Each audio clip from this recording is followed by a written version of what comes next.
I come from two parents who are Mexican immigrants to LA. Many of my siblings didn't go to college. I was the first one in my family to attend college and graduate university. When I graduated university, I was awarded a Fulbright. So I went to Mexico and I did research. After my research, I ended up returning back to LA. My plan was not to be a teacher. I did not want to be a teacher. My plan was that year I would apply to graduate school, but in the meantime, I needed a job. So I got a job working at a high school. The work I did there was really transformative for myself and for my students. I realized that if students just had a little extra support, it made the world of a difference.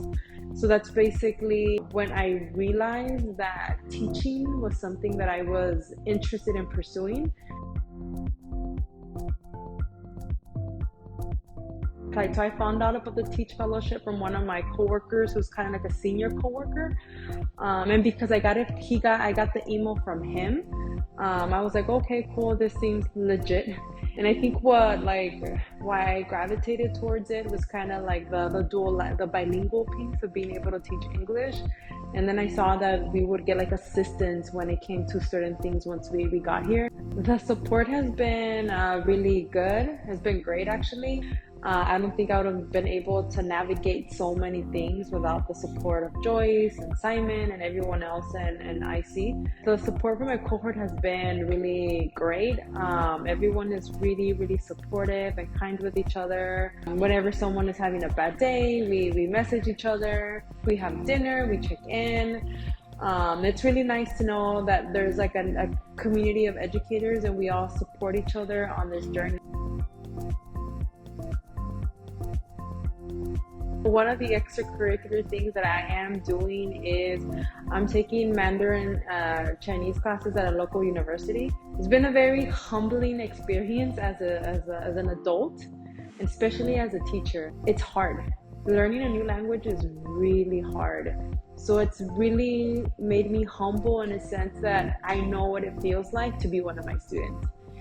And in my language class, I'm that student who's like really behind.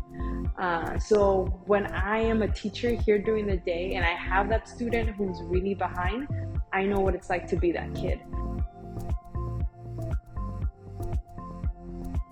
Some of the differences are definitely, I don't have a classroom space that's like my space that is where I teach. I'm in an office. The workload is definitely different.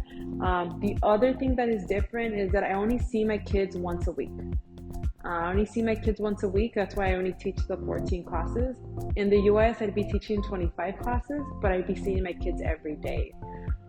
So there's like this different sense of community because I see them so often. Doing that while being a language student at the same time, I think both those things have really shaped the way that I'm thinking about my instruction.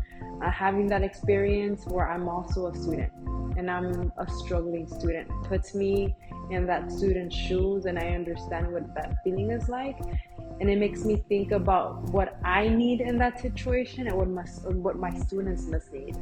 So I think for sure that's been one of my big takeaways so far. I'm excited to see what's gonna happen and what the time that I have left, because I feel like this is still just the beginning.